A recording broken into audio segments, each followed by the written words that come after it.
Yo, yo, yo, yo, yo, yo, yo, Big Kish back up in here. Yeah, shout out to Rapperholics and Knox Hill. Knox Hill did a joint I want to react to, but the microphone was going out.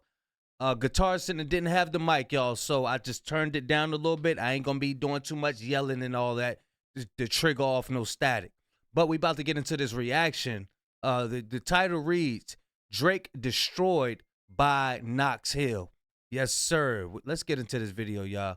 Y'all know I like holding y'all. Without further ado, let's get it. So at this point, Drake's got to change all his song titles, alright? It's not Know Yourself, it's Know Your Rights. It's not God's Plan, it's Gavel's Plan. In my feelings? Nah. In my filings. Energy? No. Perjury. Find your love? Nah. Find your lawyer. It's not fair trade, it's fair trial. It's no longer first-person shooter, it's first-person sewer. He might have started from the bottom, but he ended in the courtroom. He might have been going sicko mode, but now he's going suing mode. He used to want this moment for life, but now he wants a moment for litigation. And I could keep going, but I don't got to, because my fellow YouTube reactors, the commentating community, the streamers, they have been going after Drizzy Drake relentlessly ever since he dropped that bombshell of a lawsuit against UMG for quote-unquote defaming his name after publishing and promoting Kendrick's diss song Not Like Us. Funny enough, even though he was fighting against diss tracks in this lawsuit, it's only resulted in him getting dissed even harder. But while 2024 was the year of rappers dissing Drake,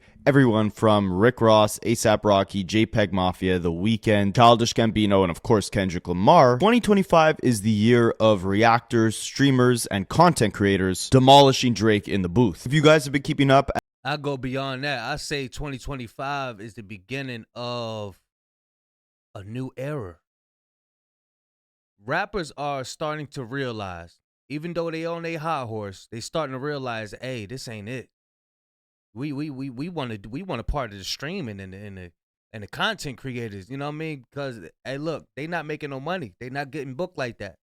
Not all of them, but some of them. You know what I'm saying? Not all of them, but there's a nice portion that it isn't getting no money. That's not the thing anymore. It ain't the thing.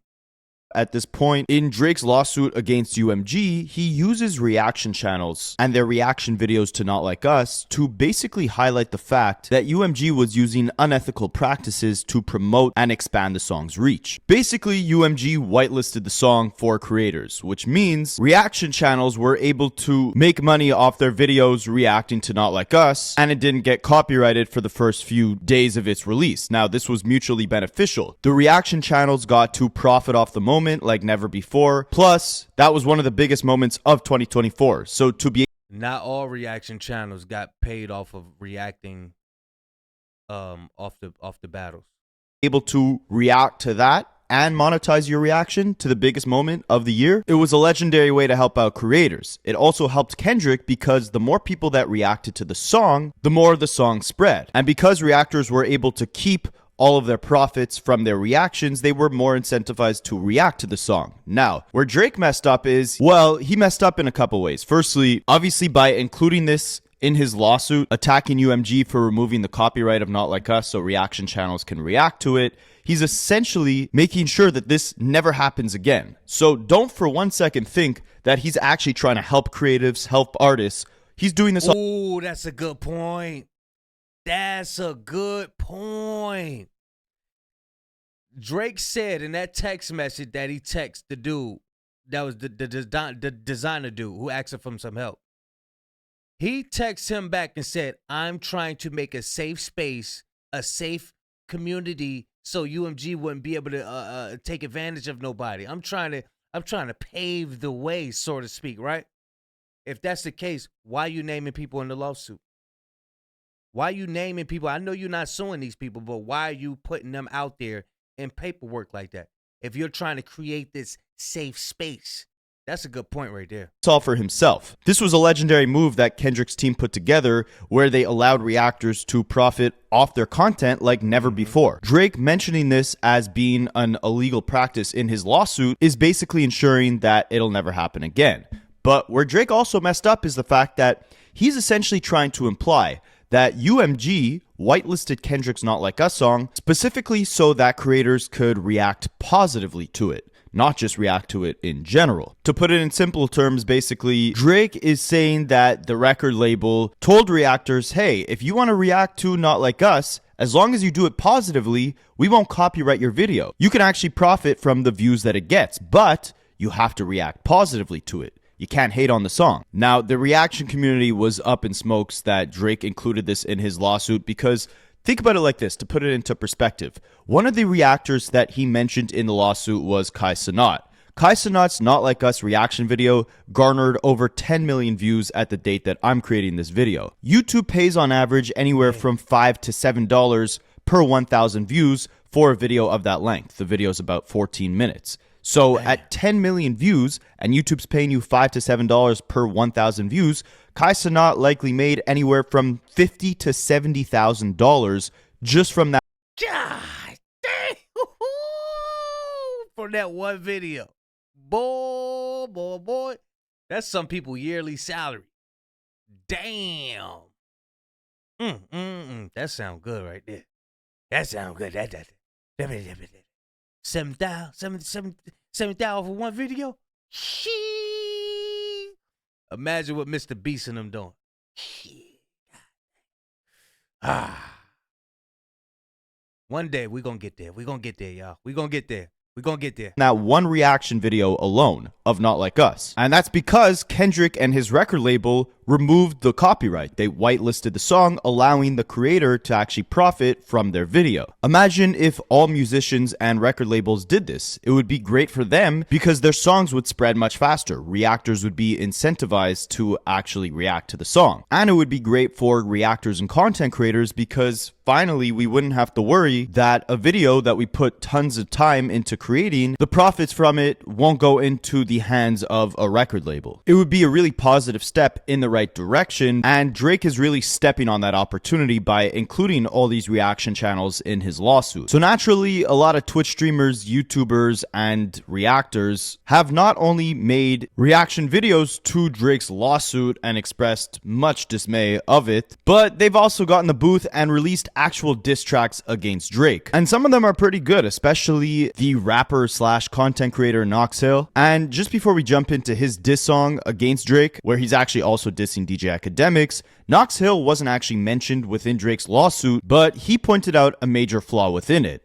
Remember, like I said, Drake was basically suing UMG for publishing and promoting Not Like Us and using the fact that they whitelisted the song on YouTube as an example of them overly promoting the song in unethical ways. Knox Hill actually showed that all of the diss track reactions he did got copyrighted. However, the only one that didn't, that was whitelisted, was Drake's song, The Heart Part 6. None of Kendrick's songs. I actually got away with publishing my reaction to The Heart Part 6, and I could fully monetize that. And to this day, it is one of the only reaction videos to this diss track series that I have been able to fully monetize throughout this beef. And no, it's not Kendrick Lamar's diss, it's Drake's diss. The rest of my Kendrick and Drake reactions, claimed. And I specifically remember when that happened. See, when I first started doing this reaction, I used to get discouraged. Like, damn, like, what are they doing? Dude, they got some type of code. They able to react to music and all of that stuff. They know something. These the big people right here. They get claimed. Throughout this beef. And no, it's not Kendrick Lamar's diss. It's Drake's diss. The rest of my Kendrick and Drake reactions? Yeah, them joints claim. Copyright. So yeah, that's, you know what I mean? I'm happy he shows stuff like that for future content creators wondering. That's always a question that I had, and I sat with that question forever. Like, how are they getting away with reacting to music? They don't get paid for it. They just be rocking them joints out. They just eat all, well, I ain't gonna say eat, but I am gonna say they eat off the subscribers and the notoriety because that brings in traffic, the reacting to music. That's what's up.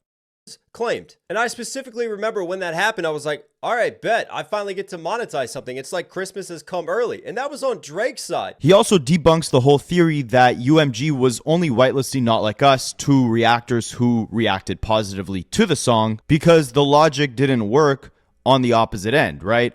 Knox Hill had his Heart Part 6 reaction whitelisted. He was able to react to it and profit from it.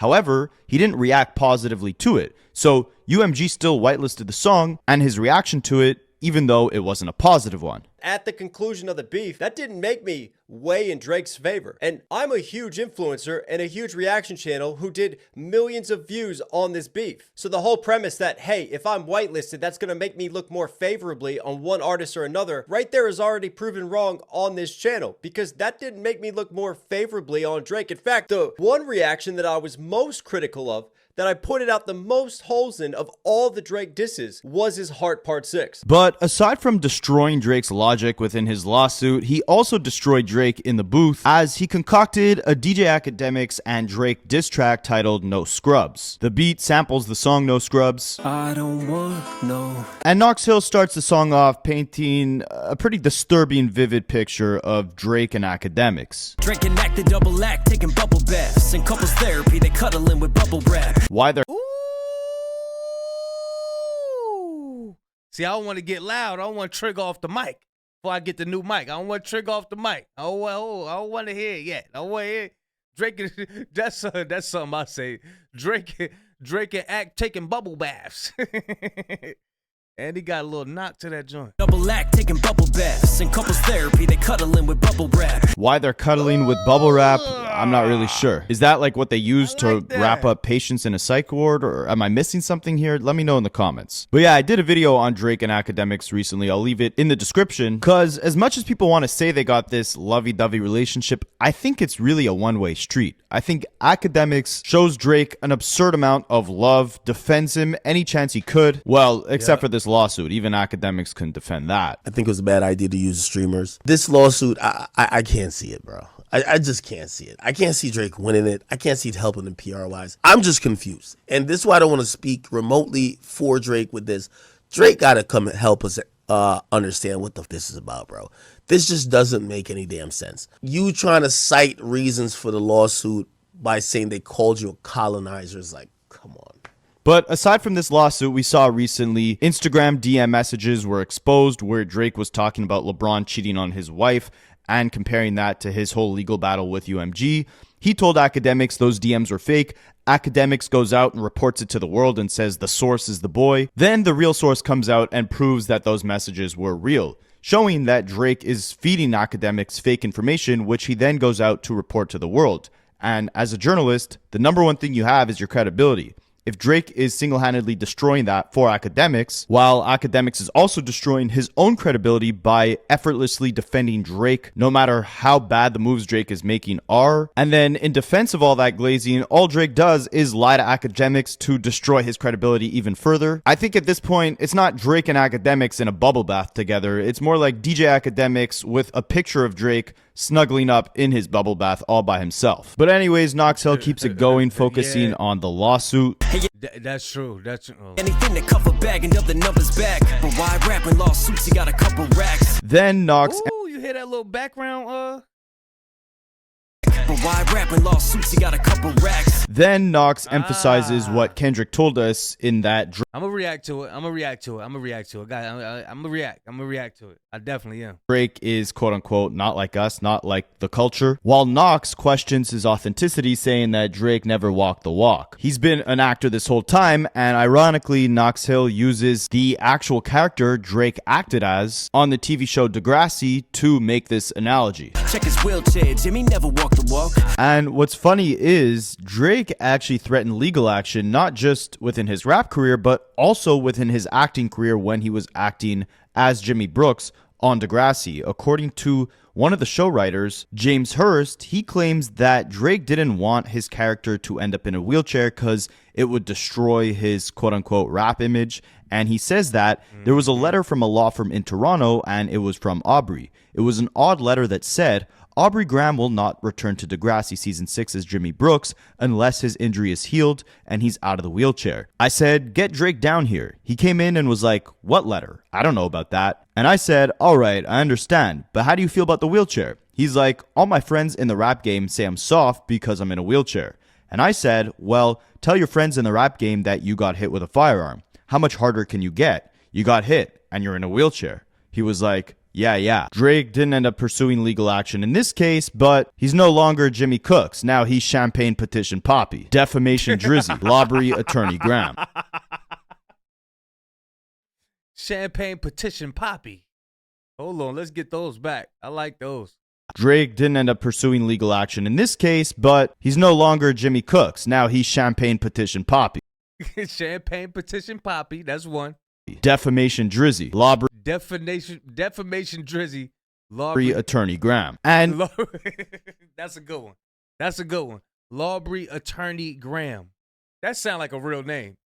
Lawbury Attorney Graham sounds like a real name. That's wild. if Drake didn't like how his rap friends saw him after he was in a wheelchair on television, then he definitely didn't like how the rap game saw him after he was exposed for having a ghostwriter throughout most of the music that he crafted in 2015. Knox Hill makes mention to this, rapping, Quentin Miller gave him scripts, he could talk the talk. Know yourself, 10 bands, he's going wall to wall. That auto-tune gave him pitch so we can buck to y'all. And on a side note, I gotta do a video on Quentin Miller, man, because what happened to him for simply being exposed as Drake's ghostwriter is one of the saddest stories in hip-hop. He had tons of talent, I mean, still does, but him being at the root of that ghostwriter problem that Meek Mill exposed still haunts him to this day. I mean, this is his reaction to the 5th anniversary of If You're Reading This Is Too Late. Yo, so, you know, a lot of people have been congratulating me and sending me messages and shit about the 5-year anniversary of If You're Reading This and shit. And, you know, I look on socials and I see, like, producers and, you know, other people that were involved with the artists, and they get to talk about how proud they are of the shit, you know. And, you know, it's different for me. It's pretty much taboo for me to even talk about it, you know. I pretty much try to act like it don't even exist. The biggest project of my entire career, right? And that's pretty strange, but unfortunately, you know, I don't have the good memories about it that everybody has. You know, my good memories were all murdered, you know what I'm saying? Like the day Meek Mandela, you know, y'all buying that bullshit since he came out of jail, like he's whatever. The day he, you know, put my name out there, you know, and it just blew up my whole spot. And, you know, that's just everything up for me, bro.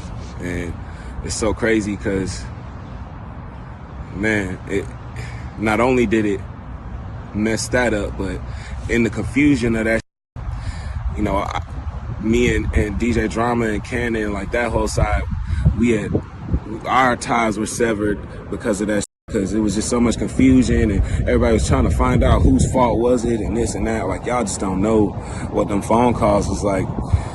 Y'all just don't know what them text messages was like. Like, y'all don't know what that pressure was like. It was a lot. It was hot. And that's one of the biggest things I regret was fucking up that relationship with them. Because in the end, Drake and Meek, them niggas is best friends now. They watch basketball games and they do shows and shit together, you know? So it's just like, what the was that even for? What the was all of that for? You know, like all the stress that it caused, you know? And I know it.